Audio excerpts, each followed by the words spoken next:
الرحمن الرحیم الحمد للہ رب العالمین والصلاة والسلام علی سید الانبیاء والمرسلین اما بعد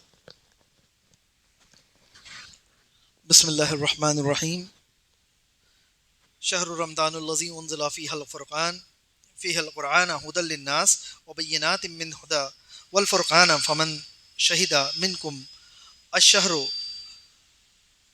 فلیصمہ ومن كان مريضا أو على سفر فعدة من أيام أخر يريد الله بكم اليسر ولا يريد بكم العسر ولتكملوا عدة ولتكبروا الله على الله ما هداكم ولعلكم تشكرون صدق الله العلي العظيم ان اللہ وملائکتہ یصلون علی النبی یا ایھا الذین آمنوا صلوا علیہ وسلم تسلیما اللهم صل علی سیدنا شفیعنا حبیبنا ومولانا محمد وعلی آل سیدنا محمد بارک سلم صلاۃ و سلام علیک یا رسول اللہ صلی اللہ علیہ وسلم۔ میں بات اس جگہ سے شروع کروں گا جہاں پہ امام صاحب نے بات روکی ہے۔ آپ کہو گے کہ امام صاحب نے کہاں سے بات روکی ہے، کیونکہ امام صاحب نے تو کچھ کہا ہی نہیں ہے نا، مگر الحمدللہ اگرچہ غور کیا جائے تو امام صاحب نے نہیں کہی بلکہ رب تعالیٰ نے کہا ہے۔ امام صاحب نے ہم تک پہنچایا ہے، رب تعالیٰ نے کہا ہے اور امام صاحب نے ہم تک وہ پیغام پہنچایا ہے۔ اب بہت سے جگہ ایسا ہوتا ہے کہ یہ کہا جاتا ہے کہ ہم سے حضور اکرم صلی اللہ علیہ وسلم نے کہا، تو اعتراض کیا جاتا ہے کہ حضور کیا تمہارے سامنے آئے تھے؟ معاذ اللہ، حضور کیا تمہارے سامنے آئے تھے؟ حضور کیا مدینے سے یہاں آئے تھے؟ معاذ اللہ۔ اس بات کو دھیان رکھو، میں یہ نہیں کہہ رہا ہوں کہ حضور نے کہا تھا، میں تو یہ کہہ رہا ہوں کہ اللہ نے کہا اور اللہ نے مجھ سے کہا۔ کیا کہہ رہا ہوں؟ اللہ نے مجھ سے کہا۔ کوئی سوال کر لے کہ اللہ تبارک و تعالی جو بھی جس دماغ میں آتا ہے کوئی سوال کر لے، میں دعوے سے کہتا ہوں کہ اللہ نے مجھ سے کہا۔ اور کس طرح سے کہتا ہے اللہ تعالی؟ اللہ کہتا ہے یا ایھا الذین آمنو۔ اللہ تعالیٰ کیا کہتا ہے؟ یا ایھا الذین آمنو، اے ایمان والو، اب تم ایمان رکھتے ہو تو اللہ تعالیٰ نے تم سے کہا ہے، اللہ تعالیٰ نے ہم سے کہا ہے، مجھ سے کہا ہے، تم سے کہا ہے، ہر ایک سے کہا ہے۔ جب بھی آیت آتی ہے یا ایھا الذین آمنو، اللہ تعالیٰ ہر ایمان والے سے کہہ رہا ہے۔ اور اس قرآن کو اللہ تبارک و تعالیٰ نے ہمارے لیے ہدایت کی طرح اتارا ہے۔ اسی طرح سے آج جو پیغام ہم تک پہنچایا گیا امام صاحب کے ذریعے، آئیے ان آیتوں پر غور کریں۔ میں پہلی رکعت سے نہیں دوسری رکعت سے بتاؤں گا آپ کو، کیونکہ پہلی رکعت کی بھی آیتیں بتانے جاؤں گا کافی وقت ہو جائے گا۔ دوسری رکعت میں امام صاحب نے آج کون سی آیتیں پڑھی ہیں؟ کون سی سورہ پڑھی؟ If you remember last time, it's a different story. There are two different words, to hear and to listen. صرف سن لینا اور غور کرنا، یہ دو چیزیں الگ ہوتی ہیں۔ جب بھی آپ نماز میں آؤ تو پورے غور و فکر کے ساتھ آؤ۔ You have to listen to Imam, not just hear it. I hear a sound. میں آواز ایک سن رہا ہوں، مجھے ایسا لگ رہا ہے کہ کوئی آواز آ رہی ہے، مگر میں اس آواز پر غور کر رہا ہوں۔ I'm listening to that sound. Listening، پھر کیا ہو جاتا ہے، جو بھی لفظ بولا گیا ہم اس کو سمجھنے کی کوشش کرتے ہیں، اس پر غور کرنے کی کوشش کرتے ہیں۔ اس بات کو دھیان میں رکھو کہ ہمیں صرف ایک کان سے سنا دوسرے سے اڑا دیا، پھر وہ بات اللہ تعالیٰ نے تم سے تو کہا ہے مگر تم نے سنا ہی نہیں۔ پھر دوسروں کو جا کے کیا کہو گے کہ اللہ تعالیٰ نے مجھ سے کہا ہی نہیں، جبکہ رب تعالیٰ تو ہر ایک سے کہہ رہا ہے، ہر ایک سے کہہ رہا ہے۔ اسی طرح سے جب میرے آقا صلی اللہ علیہ وسلم کہتے ہیں کہ فلاں دعا پڑھ لو، وہ ہر وہ شخص سے کہتے ہیں جو اس پر ایمان رکھتا ہے، اس پر ایمان رکھتا ہے۔ اعلیٰ حضرت نے ایک جگہ کہا کہ حضور نے مجھ سے کہا ہے، تو معاذ اللہ ان کی اس کتاب پہ، اس عبارت پہ کچھ غیر لوگوں نے اعتراض کیا کہ کیا حضور اعلیٰ حضرت سے آ کے ملاقات کر رہے تھے یہ بات کہنے کے لیے؟ حضور اکرم صلی اللہ علیہ وسلم کی حدیث مبارکہ ہے کہ جو شخص کسی سواری پر سوار ہو جاتا ہے اور اس سواری پر چڑھ کر وہ سورہ فتح پڑھ لے تو وہ سواری ڈوبنے سے محفوظ ہو جاتی ہے۔ اب یہ بات حضور نے ایک جنرک کہی ہے، جو شخص اپنے اوپر لے لے، یعنی اس کے لیے کہی ہے، اس کے لیے کہی ہے، ورنہ ہر ایک کیا کہے گا کہ یہ دعا تو ہمارے لیے نہیں کہی گئی، یہ فلاں دعا تو ہمارے لیے نہیں کہی گئی، یا فلاں حدیث ہمارے لیے نہیں کہی گئی، وہ صحابہ نے پوچھا تھا ان کے لیے کہی گئی۔ جب سرکار کہتے ہیں تو وہ تمام لوگوں کے لیے، تمام ایمان والوں کے لیے کہتے ہیں۔ گویا اگر میں کہہ دوں کہ حضور نے مجھ سے کہا ہے، مجھے اس بات پر یقین ہے تو میں اس بات پر عمل کروں گا، اور وہ عمل کر رہا ہوں حضور کے کہنے پہ، حضور نے مجھ سے کہا ہے۔ اس بات کو بہت دھیان رکھو۔ اسی طرح سے رب تعالیٰ مجھ سے کیا کہہ رہا ہے آج؟ ویسے تو یہ بات کہی گئی ہے، مگر وہ پیغام آج پھر میرے سامنے دہرایا گیا جب امام صاحب نے یہ پڑھا، لم یکن الذین کفروا من اہل الکتاب والمشرکین منفقین حتی تأتیہم البینہ، سورہ بینہ دوسری آیت میں پڑھی گئی، جس میں رب تعالیٰ کہتا ہے کتابی کافر اور مشرک اپنا دین چھوڑنے کو نہ تھے جب تک ان کے پاس روشن دلیل نہ آئے، جب تک ان کے پاس روشن دلیل نہ آئے، اور پھر جب دلیل آ گئی، وہ کون؟ وہ اللہ کے رسول کے پاک صحیفے پڑھتا ہے، ان میں سیدھی باتیں لکھی ہے، قرآن کریم ہے، اس میں بالکل سیدھی باتیں لکھی ہے۔ مشکل یہ ہے کہ ہم ان سیدھی باتوں کو صحیح طور پہ پڑھ نہیں رہے۔ ہم پڑھیں، دوسروں تک پہنچائے، دوسروں تک اس کی دلیل رکھیں، ان کے سامنے رکھیں، اور پھوٹ نہ پڑی کتاب والوں میں مگر بعد اس کے کہ وہ روشن دلیل کے پاس تشریف لائے۔ جب روشن جو کتابی تھے، کتابی مطلب اس کے پہلے بھی جو کتابیں اتری ہیں، زبور ہے، پھر انجیل ہے، توریت ہے، یہ بھی اللہ کی کتابیں ہیں، اور جب ان کے سامنے روشن دلیل رکھی گئی اس پہ وہ حجت کرتے تھے، حجت کرتے تھے۔ تو پھر رب تعالیٰ کہتا ہے ان لوگوں کو تو یہی حکم ہوا کہ اللہ کی بندگی کریں، نرے اس پر عقیدہ لاتے، ایک طرف کے ہو کر اور نماز قائم کریں اور زکوٰۃ دیں، اور اللہ کے سیدھا دین ہے، اللہ کا سیدھا دین ہے، اس پر یقین کریں، جو آیتیں اتری ہے اس کو پڑھیں، اس پر ایمان لے آئیں۔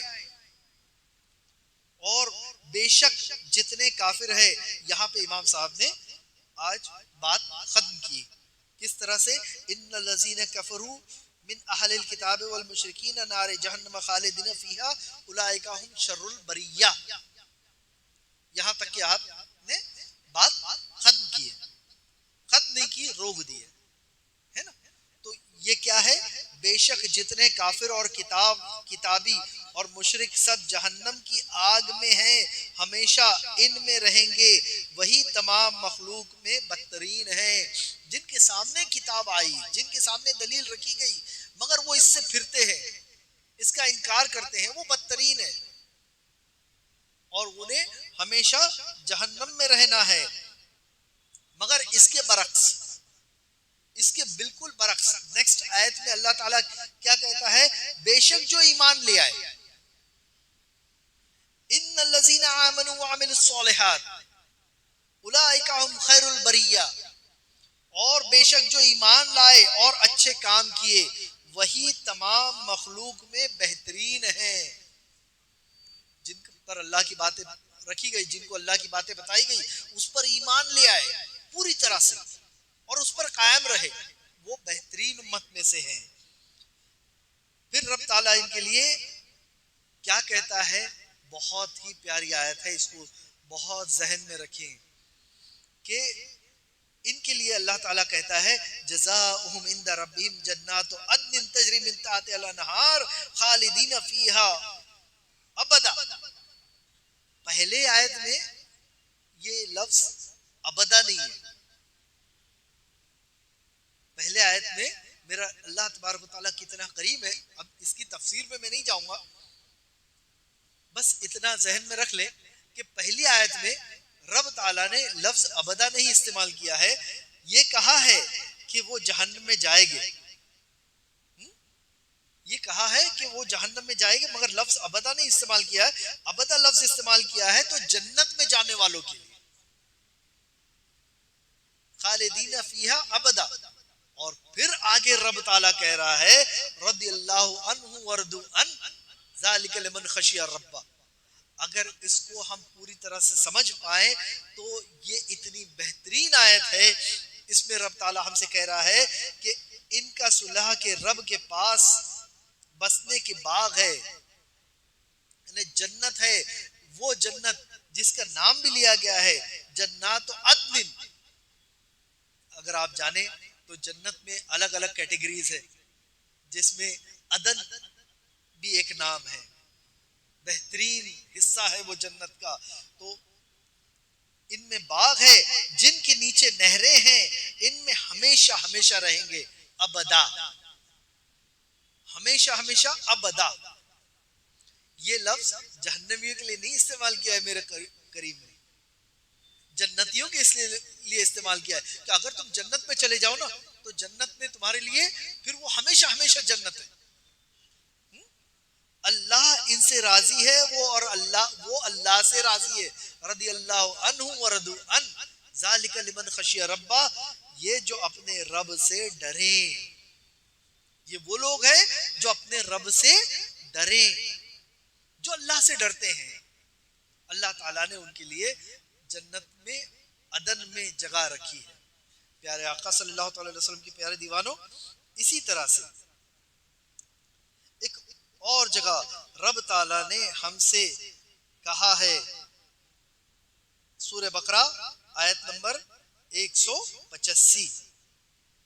سورہ بقرہ آیت نمبر 185. یہ آیت کیا کہتی ہے ہم سے؟ بسم اللہ الرحمن الرحیم. شہر رمضان الذی انزل فیہ القرآن ھدی للناس.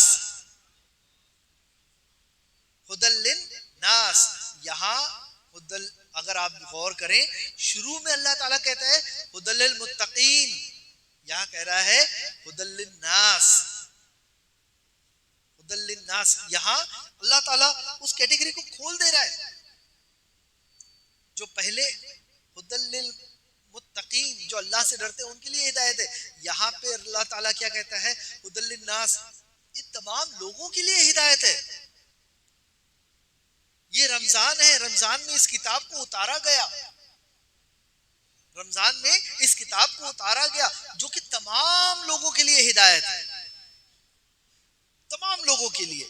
اور پھر رب تعالیٰ آگے ارشاد فرماتا ہے والفرقان فمن شہد منکم الشہر فلیصمہ ومن کان مریضا او علی سفر فعدۃ من ایام اخر.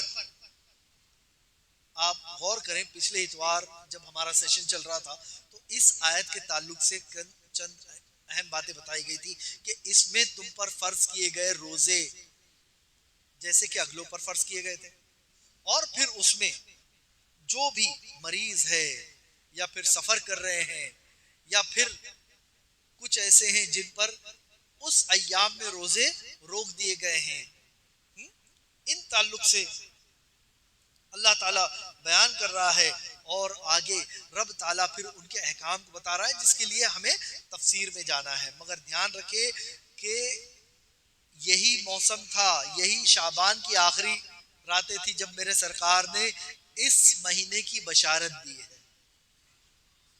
اس آنے والے مہینے کی بشارت دی ہے کہ تم پر ایک ایسا مہینہ آنے والا ہے کہ جس میں اللہ تبارک و تعالی کے رحمت کے فرشتے نازل ہوتے ہیں. ذرا غور کریں، آپ غور کریں کہ اگرچہ تمہارے لیے کوئی انعام رکھا جا رہا ہے جس میں ہمیں نظر نہ آئے مگر ہمیں ایک احساس رہے کہ کوئی اپنی کھڑکیاں کھول کے ہمیں پکار رہا ہے، ہمیں پکار رہا ہے اس انعام کی طرف جس کا ہم تصور بھی نہیں کر سکتے، جس کا ہم تصور بھی نہیں کر سکتے. آج ہم غور کریں، دنیائی طور پہ میں سمجھا دوں کہ ہمیں ایک ٹاسک دیا جائے گا کہ تمہیں یہ ٹاسک کمپلیٹ کرنا ہے. اگر یہ ٹاسک کمپلیٹ کر لو تو there is a possibility that you might get promoted. Correct? Corporate زبان میں سمجھا رہا ہوں میں کہ you have to complete these many files. If you complete these many files, there are chances that you might get promoted. مگر تمہیں جب یہ فائل کر رہے ہو تو تم اپنا لنچ بریک چھوڑ دو گے. You'll have to work continuously for 9 hours. تمہیں وداؤٹ بریک 9 گھنٹے کام کرنا ہے. اور کتنا دن؟ بس زیادہ نہیں، صرف 30 دن کام کرنا ہے کنٹینیوس وداؤٹ بریک 9 گھنٹہ. مگر اگر یہ کمپلیٹ کر لیتے ہو تو تمہیں پروموشن پکا ہے. کیا انسان اس کے لیے جستجو کرتا ہے؟ نہیں کرتا ہے؟ کرتا ہے نا، ہے نا. مگر یہاں وہ بات کی کوئی گارنٹی نہیں ہے. کیوں؟ 9 آورس کی جگہ 8 آورس ہو گیا. لاسٹ میں دیکھو فلاں دن تم نے 8 آورس کیا تھا، فلاں دن تم نے بریک لیا تھا، فلاں دن تم نے یہ کیا تھا. مگر رب تعالی ہمیں گارنٹی دے رہا ہے کہ اگرچہ تم نے اللہ کی رضا کے لیے صبح صادق سے لے کر غروب آفتاب تک اگر کھانے پینے اور جماع سے اپنے آپ کو روک لیا تو دھیان رکھو کہ جنت میں حوریں تمہارا انتظار کر رہی ہے. یہ وہ حوریں ہیں جو پہلی ہی رات جنت کی کھڑکیاں کھول دی جاتی ہے اور وہ اپنے شوہر کو پکارتی ہے، اپنے شوہر کو پکارتی ہے. یعنی ہر آسمان سے آپ کے لیے صدائیں دی جا رہی ہے، ہمیں سنائی نہیں دیتا. ہمارے کان اتنے تیز نہیں ہے کہ ان کی آواز سن سکے. مگر دھیان رکھو کہ یہ وہ مہینہ ہے جس میں رب تعالی اپنے رحمت کو بڑھا دیتا ہے. اور کتنا بڑھاتا ہے؟ ایک کا 700 بھی ہو سکتا ہے، ایک کا 7000 بھی ہو سکتا ہے. ہم نہیں جانتے. ہم جو ٹاسک کر رہے ہیں وہی کرنا ہے. بس کیا کرنا ہے؟ رب تعالیٰ کی رضا کے لیے ہم نے کھانے پینے اور جماع سے دور رہنا ہے. مگر ساتھ ہی ساتھ ایک اور جگہ پہ یہ بھی کہا گیا کہ روزے میں ہمیں لازمی ہے کہ ہم اپنی زبان کا احتیاط کریں، کسی بھی غلط بات کہنے سے یا غصہ کرنے سے دور رہیں، بلکہ یہ کہیں کہ میں روزے سے. کیا کہتے؟ میں روزے سے. غصہ آ جائے، پلٹ کے جواب دینے کو جی کرے، لڑنے کو جی کرے، کیا کہنا ہے؟ کیا کہنا ہے ہمیں؟ میں روزے سے. بس. اور یہ موسم ایسا ہوتا ہے نا کہ انسان بہت ہی زیادہ ایکسائٹ ہو جاتا ہے، چڑ جاتا ہے. مگر اسی موسم کے لیے اگرچہ تمہیں انعام لینا ہے تو تمہیں یہ تمام کام کرنے ہوں گے، اپنے آپ کو روکنا ہوگا. دھیان رہے گا نا انشاءاللہ. اور پھر انشاءاللہ عظیم یہ اللہ نے چاہا تو شب جمعرات یا شب جمعہ سے ہمیں یہ سعادت حاصل ہوگی. پہلی رات سے ہی انشاءاللہ میرے بچے درس دینا شروع کریں گے. کوشش کروں گا پہلی رات میں خود یہاں درس کے لیے موجود رہوں تاکہ پہلی رات سے ہم یہ بتا سکیں لوگوں کو کہ وہ کن راتوں میں جمع ہو رہے ہیں, کن راتوں میں جمع ہو رہے ہیں, ہے نا. معاذ اللہ ثم معاذ اللہ اشعار تو ایسے بھی واٹس ایپ پہ دیے جا رہے ہیں کہ مسجد کے دالان کو وسیع کر دو, مسجد کے دالان کو وسیع کر دو کہ موسمی نمازی آنے والے ہیں. اللہ اکبر.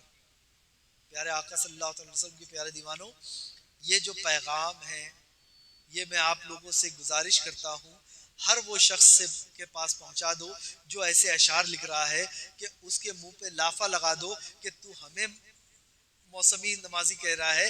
دیکھ ہم 5 وقت رہیں گے اور ہر مہینہ رہیں گے, ہر مہینہ ہمارے لیے رمضان کا ہی طرح رہے گا, رمضان کی طرح ہم نماز ادا کرتے رہیں گے. کسی کو ایسا شعر لکھنے کی جرت نہ ہو, کوئی ایسا نہ کہے کہ دیکھو یہ بارش کے مینڈک آ گئے. معاذ اللہ معاذ اللہ. یہ ہر وہ شخص تک پہنچا دو جس سے آپ محبت کرتے ہو کہ بھائی دیکھ اب تو آ گیا ہے نا, رب تعالیٰ نے تیرے دل کو روشن کر دیا ہے, اب یہ ساتھ چھوٹنے نہ پائے. زبانی طور پہ مت کہے کہ غوث کا دامن نہیں چھوڑیں گے, زبانی طور پہ نہ کہے کہ حضور کا دامن نہیں چھوڑیں گے, بلکہ حقیقی طور پہ پکڑ لے, حقیقی طور پہ پکڑ لے.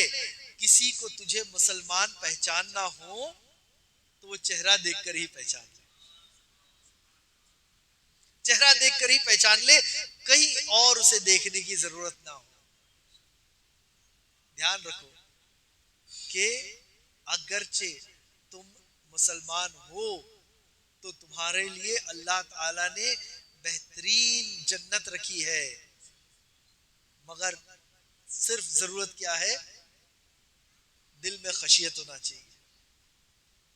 دل میں خشیت ہونا چاہیے تو رب تعالیٰ تمہارے لیے کہہ رہا ہے جنات عدن تجری من تحتها الانہار خالدین فیہا ابدا. صرف تمہیں جنت میں ڈالے گا ہی نہیں بلکہ وہاں ہمیشہ ہمیشہ کے لیے رہو گے, پھر کوئی تمہیں وہاں سے نکال نہیں سکے گا.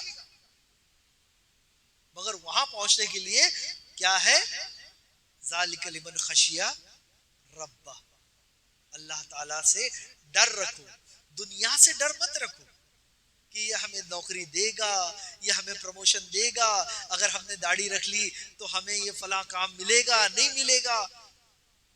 اللہ رزاق ہے, اللہ رزق دینے والا ہے. اگر میں نماز کے لیے چلا گیا تو میری میٹنگ چھوٹ جائے گی. کبھی تم نے کوشش کی ہے کہ اس میٹنگ میں یہ کہو کہ guys I need to take a break as I want to go for namaz.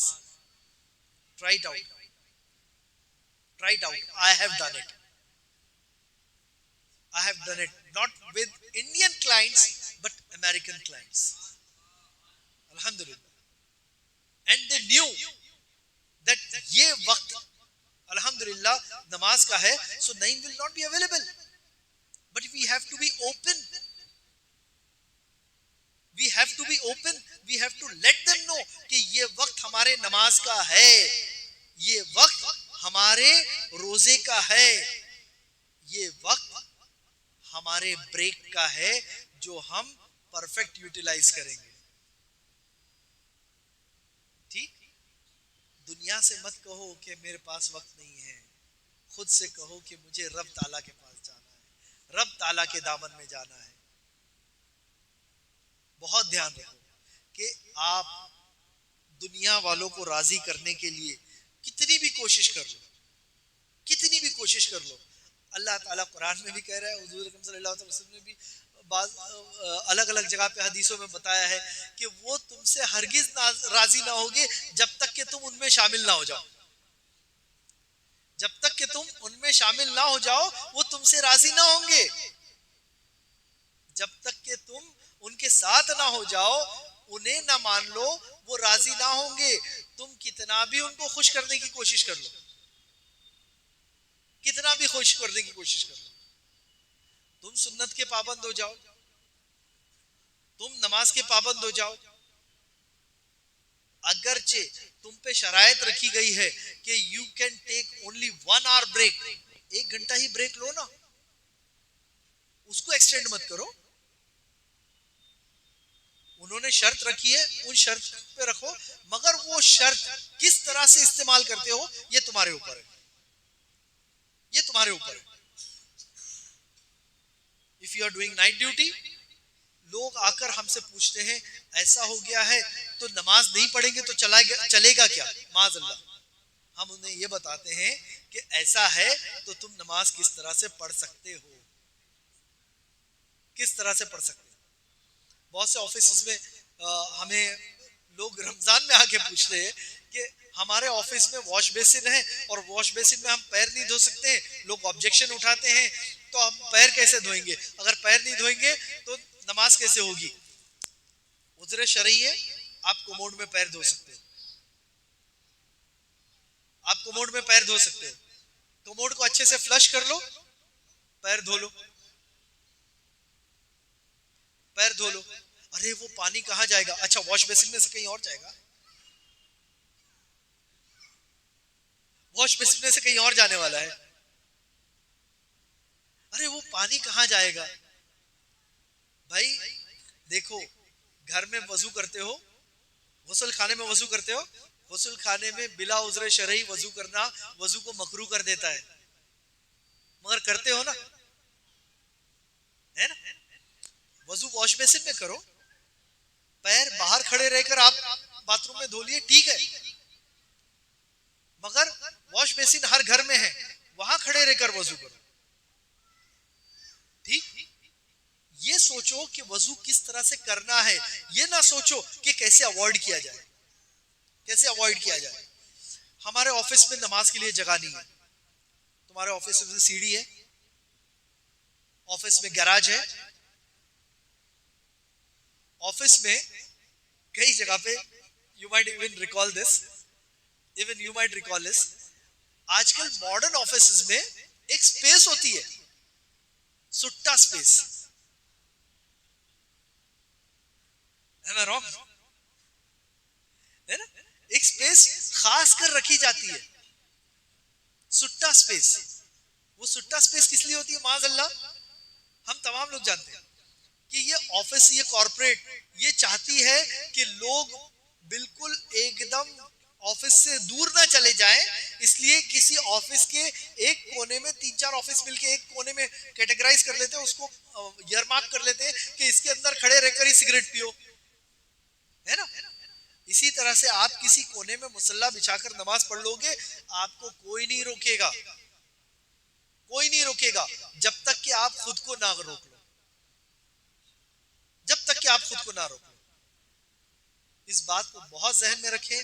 رمضان آ رہا ہے، رمضان کا استقبال پورے جوش و خروش کے ساتھ کریں. جتنا ہو سکے وقت اپنا عبادت میں گزاریں، وقت اپنا عبادت میں گزاریں. انشاءاللہ عظیم رمضان المبارک میں ہر روز آپ کے ساتھ میں یا میرے بچے ملاقات کرتے رہیں گے. ہمارا جو اتوار کا ہفتہ وار اجتماع رہے گا وہ یوں ہی جاری رہے گا. الحمدللہ ہر ظہر میں الحمدللہ ہمارے امام صاحب خود درس دیا کریں. تو آپ لوگوں سے گزارش ہے کہ اس میں بھی رہیں. پہلی رات میں انشاءاللہ کوشش یہ کی جائے گی کہ رمضان کی جتنی راتیں ہیں ان راتوں میں کیا کیا ہوا ہے پورے رمضان میں. چاہوں تو میں ابھی بھی بتانا شروع کر دوں کہ تیسری رات حضرت بی فاطمہ کی، 10ویں رات حضرت خدیجہ کی، 17ویں شب حضرت عائشہ کی، مگر ابھی اگر بتا دوں وہ ایک کراؤڈ جو رہے گا پہلی شب والا وہ نہیں ہے. تو انشاءاللہ ہم ان کے ساتھ رہیں گے. ساتھ ہی ساتھ ضروری نہیں ہے کہ جو امامہ پہن کے کھڑا رہے یا جو کرتا پاجامہ پہن کے کھڑا رہے وہی مبلغ ہے، نہیں، آپ بھی ہو. سرکار نے کیا فرمایا؟ بلغوا انی ولو آیا، پہنچا دو میری طرف سے خواہ ایک آیت کیوں نہ ہو، خواہ ایک آیت کیوں نہ ہو. تو آپ کے پاس اگر ایک لفظ بھی آتا ہے اور آپ وہ دوسروں تک پہنچا دیتے ہو تو آپ مبلغ ہو، آپ ایک مبلغ ہو. میں نے الحمدللہ عمران بھائی کو دیکھا ہے، اللہ کا لاکھ لاکھ شکر احسان ہے، میں جلتا ہوں ان سے الحمدللہ. وہ جلن جو جائز ہے، وہ جلن جو جائز ہے. کیوں؟ وہ جس طرح سے وقت نکال کے کوشش کرتے، محنت کرتے، مولا تعالیٰ اس محنت کو قبول فرمائے الحمدللہ. تو یہ بھی جو ہے نا یہ ایک مبلغ ہی ہوتا ہے. ضروری نہیں ہے کہ وہ، میں نے ان کو کبھی جلدی دیکھا نہیں، بلکہ میری گزارش رہے گی کہ وہ بھی کرتے پجامے میں امامے میں آئے، مگر وہ بتاتے ہیں کہ بھلے سے میں پینٹ شرٹ میں رہوں مگر میری جو کوشش رہتی ہے، میری جو فکر رہتی ہے وہ دین کی ہی فکر رہتی ہے. اور صرف قربان جائے ان پہ الحمدللہ صرف یہی نہیں ہے، بلکہ میرے خیال سے اگر غلط نہیں بول رہا ہوں تو ان کی بیوی اور بیٹی بھی یہی کوشش میں لگی رہتی ہے نا فل الحمدللہ. مولا تعالیٰ کا لاکھ لاکھ شکر ہے. تو یہ محنت ہوتی ہے بھائی، یہ دین کی فکر ہوتی ہے. اللہ تعالیٰ ایسی فکر ہر گھر میں عطا فرمائے. اللہ عز و جل ہم سب پہ کرم فرمائے. انشاءاللہ آئندہ ہفتے سے، آئندہ اتوار سے، جس طرح سے گزارش آئی ہے، آئندہ اتوار سے انشاءاللہ مختصر ذکر اور دعا بھی ہوگی انشاءاللہ. رمضان کا موسم ہے، رمضان سے ہم شروع کریں گے اور پھر وہی فکر جو ہے آگے تک لے جائیں گے. اللہ تبارک و تعالی ہم سب پہ کرم فرمائے، ہم سے وہ کام لے لے جس سے اللہ اور اللہ کے رسول راضی ہو جائے. دھیان رکھیں کہ صرف رمضان ہی نہیں، رمضان کے بعد بھی ہمیں نماز کی پابندی بھی کرنی ہے، جتنا ہو سکے جتنا ہو سکے شریعت کی پابندی کرنی ہے. دھیان رکھو، کوئی مجھے یہ بتا دے کہ میں صبح کا سورج دیکھنے والا ہوں، کوئی اس بات کی گارنٹی لے سکتا ہے؟ نہیں. اور جب میں قبر میں پہنچوں گا، جب میں قبر میں پہنچوں گا چہرے پہ داڑھی رہے گی ہے نا، اور سرکار جب سامنے آ کے کھڑے ہوں گے کیا ہی خوب نظارہ ہوگا. سرکار نے جو حیات میں کیا ہے وہ عمل کو دھیان رکھے. سرکار نے داڑھی نکالنے والوں کی طرف سے چہرہ پھیر لیا تھا. دھیان رکھو الحمدللہ. کسی بھی طرح سے، کوئی بھی طرح سے آپ مجھے ایک ایگزامپل دو گے، میں آپ کو 10 ایگزامپل ایسے دوں گا کہ people are in corporate, people are right up to category of director and they are caring this, they are caring this with full forward, پورے جوش و خروش کے ساتھ الحمدللہ. نماز کی پابندی الحمدللہ. میں اللہ معاف کرے اگر میں تعریف کر رہا ہوں تو الحمدللہ سب سے بڑا ایگزامپل میرے بڑے بھائی کا ہے، میرے بڑے بھائی کا ہے الحمدللہ. انہیں ایک ڈائریکٹر کے لیول پر بھی کبھی نماز چھوڑنے کی کسی میٹنگ کے لیے ضرورت پیش نہیں ہے، کبھی داڑھی کٹانے کی کسی پروموشن کے لیے ضرورت پیش نہیں آئی. مولا تعالیٰ کا کروڑوں احسان. دھیان رکھو روزی دینے والا اللہ ہے، اگرچہ تھوڑی وقتی طور پہ کہیں ہم دیکھتے ہیں تو اسے بھی امتحان کے طور پہ لیجیے گا. کبھی ایسا ہوتا ہے نا کہ کچھ چیزیں ایسی ہوتی ہے کہ اللہ تعالیٰ ہمیں اپنے قریب کرنا چاہتا ہے، وہ چاہتا ہے کہ میرا بندہ قریب آ جائے، مگر اگر نارمل رہے گا نا وہ تو اپنی نارمل روش تیار رکھتا ہے، جس طرح سے چل رہا ہے اسی طرح سے چلتا ہے. مگر تھوڑا سا ایک اس کو جھٹکا لگ جاتا ہے نا تو فوراً اٹھ کے رب تعالیٰ کے قریب آ جاتا ہے. اور پھر وہ ایسا قریب آتا ہے کہ جب چیزیں آسان بھی ہو جاتی ہیں نا تو اللہ تعالیٰ سے دور جانے کو اس پہ جی نہیں کرتا کہ نہیں میرے مولا نے یہاں آ کر یہ عمل کرنے سے مجھے اتنا قریب کیا ہے. کوشش کر لیں آپ انشاءاللہ اپنے آپ کو رب تعالیٰ کے قریب کر لیں، اللہ اور اللہ کے رسول کے قریب کر لیں. اور کس طرح سے سنتوں کے پابند ہو کر، نمازوں کے پابند ہو کر، قرآن کی پابندی کر کے، اور دل میں اللہ کا ڈر رکھ کے. آپ دل میں اللہ کا ڈر رکھو. اللہ نے آپ سے وعدہ کیا ہے کہ اللہ تعالیٰ آپ کو جنت عطا کرے گا، اور جنت میں بھی کون سی کیٹیگری؟ جنات العدن، جنت میں عدن عطا کرے گا انشاءاللہ. اللہ تبارک و تعالی ہم سب کو زیادہ سے زیادہ نیک عمل کرنے کی توفیق رفیق عطا فرمائے. ہم سب کو جنت کی بشارت، جس طرح سے دی گئی ہے یا اللہ ہمیں اس میں سے حصہ عطا فرما دے. اے رب ذوالجلال ہمارے دلوں میں تیرا ڈر عطا فرما دے. لا العالمین ہمارے دلوں میں تیری محبت عطا فرما دے, تیرے حبیب کی محبت عطا فرما دے. اے رب ذوالجلال آنے والے رمضان کو ہمیں جوش خروش سے خیر مقدم کرنے کی توفیق رفیق عطا فرما. اے رب ذوالجلال ہم سے وہ کام لے لے جس سے تو اور تیرا حبیب راضی ہو جائے. اللہم بارک لنا فی شعبان وبلغنا رمضان. اللہم اغفر ورحم وانت خیر الراحمین. اللہم اغفر لی ولوالدی ولأصحابی والجميع المؤمنین یوم یقوم الحساب. رب ارحمهما کما ربیانی صغیرا. ان اللہ وملائکته یصلون علی النبی یا ایھا الذین آمنوا صلوا علیہ وسلم تسلیما. اللهم صل على سيدنا شفيع حبيبنا ومولانا محمد وعلى اله وصحبه محمد بارك سلم. صلاة وسلام عليك يا رسول الله صلى الله عليه وسلم. سبحان ربك رب العزة عما يصفون وسلام على المرسلين والحمد لله رب العالمين.